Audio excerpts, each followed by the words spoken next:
நடந்ததை எண்ணி கவலைப்பட்டால் அவன் மடையன். ஆஹா, நடப்பதை எண்ணி வருத்தப்பட்டால் அவன் மூடன். போடா வருவது வரட்டும் என்பவனே நல்ல ரசிகன்.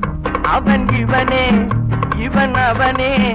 அட இன்றும் இல்லை, நாளையில்லை, இரவில்லை, பகலில்லை, இளமையும் முதுமையும் முடிவும் இல்லை. ஓஹோ, ஆண்டவன் படைச்சான், எங்கிட்ட கொடுத்தான், அனுபவி ராஜான்னு அனுப்பி வச்சான். என்ன அனுபவி ராஜான்னு அனுப்பி வச்சான்.